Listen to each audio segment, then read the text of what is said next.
시청자 여러분 안녕하십니까? 익산 시정뉴스입니다. 2021년 연말에 착공한 익산시 신청사가 현재 공정률 88%로 오는 8월이면 준공됩니다. 임시청사 등에 흩어져 있는 부서들이 입주하면 9월부터 업무가 시작됩니다. 이후 익산시는 지금의 청사를 철거하고 내년 8월까지 편의시설과 광장 등을 조성할 계획입니다. 익산시 신청사 18,000여 제곱미터 부지에 지하 2층, 지상 10층 규모입니다. 현재 공정률은 88%로 막바지 마감 공사가 진행되고 있고 오는 8월 준공됩니다. 같이 준공되는 4층 규모의 시후의 신청사도 모습을 드러냈습니다. 새 건물이 만들어지면 하멸 북부청사를 제외한 본청, 제2청사, 팔봉동 임시청사에 흩어져 있는 부서들이 입주하게 됩니다. 행정 업무는 9월부터 시작될 전망입니다. 현재 1단계 공사는 공정률이 88%로 오는 8월 완료를 목표로 차질 없이 진행되고 있으며 신강 건립 완료 후 청사 이전 작업을 진행하여 9월 중에 신청사에 입주할 예정입니다. 신청사가 운영되면 곧바로 2단계 사업이 추진됩니다. 2단계 사업 부지는 지금의 본청과 시후의 건물이 있는 22,000여 제곱미터. 건물 철거를 거쳐 내년 8월까지 시민들이 이용할 수 있는 편의시설과 광장 등이 들어서게 됩니다. 또 이청사 앞에는 주차타워가 만들어져 전체 주차 수용 규모는 710면 이상을 확보하게 됩니다. 이처럼 두 단계로 나눠 진행되는 익산시 신청사 건립의 전체 사업비는 1,100억 원. 이 가운데 534억 원은 지방채 발행으로 충당됐습니다. 2단계 공사에서는 시민 편익을 위한 다목적 홀, 시민 교육장, 시민 회의실, 작은 도서관, 다목적 광장 등이 조성될 예정입니다. 지난 1970년에 지어져 공간 활용성이 떨어지고 노후화로 인한 안전성 문제까지 불거진 지금의 익산시청사. 이제 오는 9월이면 54년 만에 새 둥지에서 행정 서비스 제공이 가능해집니다. 익산시가 올해 첫 추경 예산으로 1조 8,309억 원을 편성했습니다. 이번 추경 예산안은 본 예산 1조 7,483억 원보다 829억 원 증액됐습니다. 일반 회계는 본 예산보다 4.5% 늘어난 1조 6,834억 원, 특별 회계는 6.8% 늘어난 1,475억 원입니다. 이번 예산안은 6월 10일부터 열리는 제261회 익산시의회에서 의결을 거쳐 최종 확정될 예정입니다.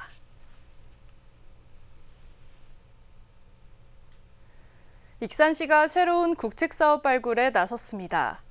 이를 위해 예술의 전당 세미나실에서 전북연구원과 국토연구원, 한국농어촌공사, 대학 교수 등 40여 명이 참석한 가운데 국책사업 발굴 전문가 포럼을 열었습니다. 이번 포럼은 지역산업 정책 분야를 중심으로 신성장 동력 사업을 살펴보고 신규 국가예산 사업 등을 발굴하는 데 집중했습니다. 한편 국책사업 발굴 전문가 포럼은 지역산업 정책과 지역 농업농촌, 지역공간 정책, 지역 보건복지 등 4개 분야에 걸쳐 열리게 됩니다. 이리 열차 타고 익산행 프로그램이 인기를 끌고 있습니다. 익산시에 따르면 지난달까지 4차례 진행된 이리 열차 타고 익산행은 모든 회차 조기 매진되고 200명 이상이 참가했습니다. 프로그램에서는 1박 2일 동안 솜리 근대역사 문화공간, 익산역 등을 둘러봅니다. 또 당일 체험 기찻길에서 찾은 이리의 향기, 레트로 감성 영정통거리 등도 함께 운영돼 다양한 근대역사 체험 기회를 제공해주고 있습니다. 전북자치도가 정부 공모인 홀로그램 기술 사업화 실증 사업에 선정돼 올해부터 3년간 200억 원을 투입하게 됩니다. 이제 기술 개발 지원을 넘어 제품 제작과 서비스 검증 등 사업화 지원까지 연결되는 셈인데요. 하지만 홀로그램 산업은 초기 단계인 지역 기업들의 안정적인 비즈니스를 위해서는 정부 지원 기간을 더 늘려야 한다는 요구가 나오고 있습니다. 전북자치도가 홀로그램 사업화 실증 지원 사업에 선정됐습니다. 이에 따라 올해부터 3년간 13개 추진과제에 국비 등 200억 원이 투입됩니다. 추진 과제를 보면 기업 제품 제작 지원과 제품 성능 서비스 검증, 사업화 지원, 전문 인력 양성 등입니다. 익산시는 홀로그램 산업을 성장 동력으로 삼고 지난 2020년부터 기업 유치에 집중하고 있는 상황. 마이크로 XR 등 관련 기업 29곳과 투자 협약을 맺었고 이 중 21개 업체가 가동되고 있습니다. 기술 개발에 이어 사업화 지원까지 이루어지게 되면서 본격적인 비즈니스 창출이 시도되는 겁니다. 실증이라 하면 어떤 기업이 제작된 제품을 실질적으로 이제 활용 가치가 있는지, 잘 활용할 수 있는지 이런 것들을 통틀어서. 하지만 사업화 완성도를 높이려면 지원 기간을 더 늘려야 한다는 목소리가 나오고 있습니다. 익산에서는 지난 2021년부터 홀로그램 콘텐츠 서비스 센터와 XR 소재 부품 장비 개발 지원 센터를 통해 기술 개발 지원이 이루어지고 있습니다. 또 문화재 보건 서비스 등이 일반에 공개되고 있습니다. 그러나 아직은 홀로그램 산업은 초기 단계. 익산시는 지역에 입주한 기업들이 안정적으로 비즈니스를 창출하려면 적어도 5년 이상은 정부의 사업화 지원이 이루어져야 한다는 입장입니다. 때문에 정치권과 함께 오는 2027년부터 2년간 국비 100억 원을 추가 지원할 수 있도록 정부 설득에 나서고 있습니다. 여기에 익산에 입주한 홀로그램 업체들의 상당수는 영세합니다. 전문 인력 양성 공급과 시장 개척 등을 고려하면 보다 장기적인 지원이 필요해 보입니다. 아무래도 이제 이쪽 지역에서 우리 홀로그램 기업들이 이런 제작한, 개발한 이런 시제품들이 많이 이제 확산돼서 그런 것들이 곧 나중에 이제 경제적 효과로 이제 다가올 수 있을까 생각이 들고요. 기술 개발에 이어 사업화 지원까지 시작된 홀로그램. 자동차와 헬스케어, 제조업, 관광 등 산업 전반에 폭넓게 적용할 수 있는 특성으로 부가가치 효과가 기대되는 만큼 기업들이 안정적으로 정착할 수 있도록 사업화 지원 기간 확대가 요구되고 있습니다. 옛 익산 세무서 건물에 익산시 선거관리위원회가 이전합니다. 옛 익산 세무서 소유권은 기획재정부에서 전북자치도 선거관리위원회로 이관됐습니다. 이에 따라 다음 달부터 개보수 공사에 들어가 늦어도 내년 초에는 옛 익산 세무서 건물에 익산시 선거관리위원회가 입주할 예정입니다. 익산사랑 장학재단이 장학생 274명을 선발합니다. 재단은 10일부터 5일 동안 접수를 받아 다문화와 예체기능, 인성 등 6개 분야에서 초중고 대학생 274명을 선발한다고 밝혔습니다. 접수는 재단에 직접 방문하거나 등기 우편을 통해 신청할 수 있습니다. 한편 익산사랑장학재단은 지난 2009년부터 8,510명에게 62억 원의 장학금을 지급했습니다. 익산시가 중국 절강성 자싱시와 국제교류협약을 체결했습니다. 두 도시는 영상회의를 통해 경제, 문화, 교육 등 다양한 분야에서 협력 방안을 논의하고 상생 발전을 이루기로 했습니다. 자싱시는 인구 374만 명을 보유한 도시로 항저우, 수저우, 상하이 등 중국 주요 도시 가운데 위치하며 식품 산업이 발달했습니다. 익산시가 보건복지부의 재가의료 급여 사업을 시행한 지 1년이 돼가고 있습니다. 의료급여 수급자 27명은 시의 의료 서비스, 가구가전 지원 등으로 병원이 아닌 집에서 생활이 가능해졌는데요. 대상자들의 재가생활 만족도는 85%로 나왔고 시는 재가의료급여 슈퍼비전 기관으로 선정돼 타 지역의 사업 추진을 돕게 됐습니다. 갑작스런 사업 실패와 건강 악화로 노숙 생활을 했던 이춘경 씨. 기초생활수급자가 된 후엔 요양병원에 장기 입원했고 퇴원 후에는 고시원과 같은 좁은 곳에서 생활했습니다. 이제 이 씨의 집에는 방 2개와 TV, 냉장고, 소파 등 많은 물건이 있습니다. 시에서 이거 다 해주니 감사하죠. 집도 해주고 텔레비도 해주고 냉장고도 해주고 다 해줬어요. 지난 3월 제가 의료급여 대상자로 선정돼 생활을 유지할 수 있게 된 것입니다. 이처럼 익산시에서 제가 의료급여 대상자로 선정된 사람은 모두 27명. 시는 작년 7월부터 보건복지부의 제가 의료급여 시범 사업에 참여했습니다.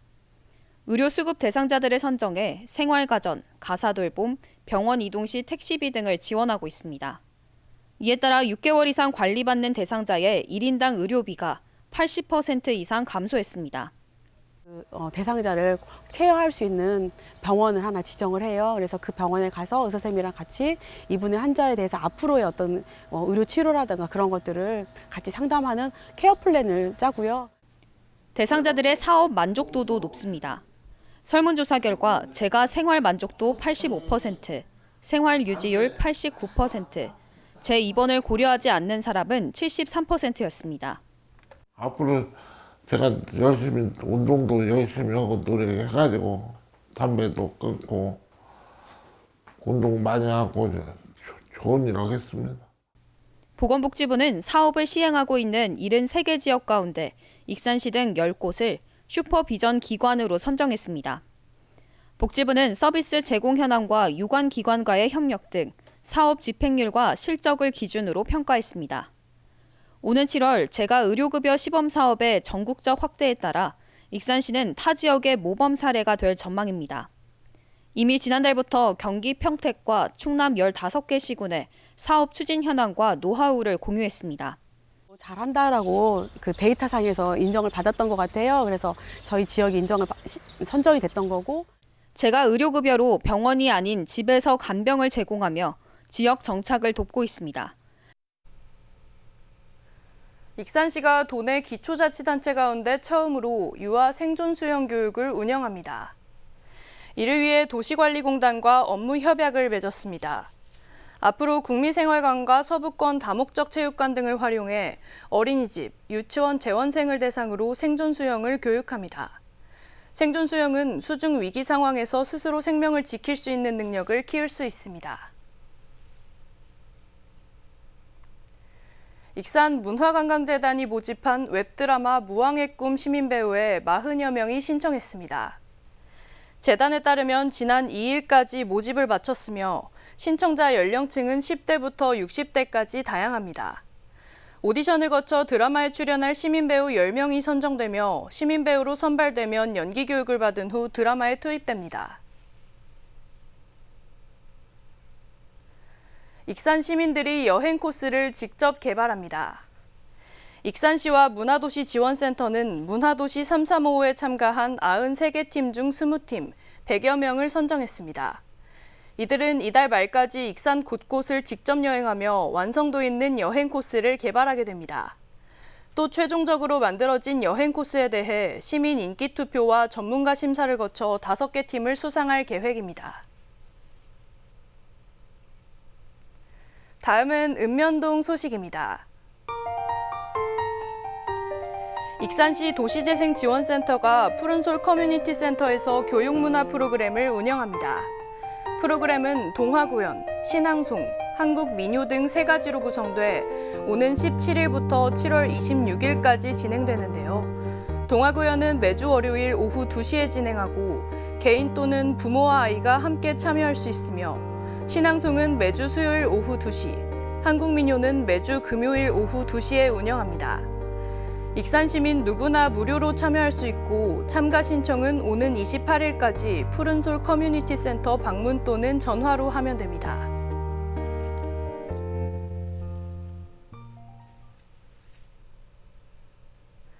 이것으로 익산 시정 뉴스를 마칩니다. 시청해주신 여러분 고맙습니다.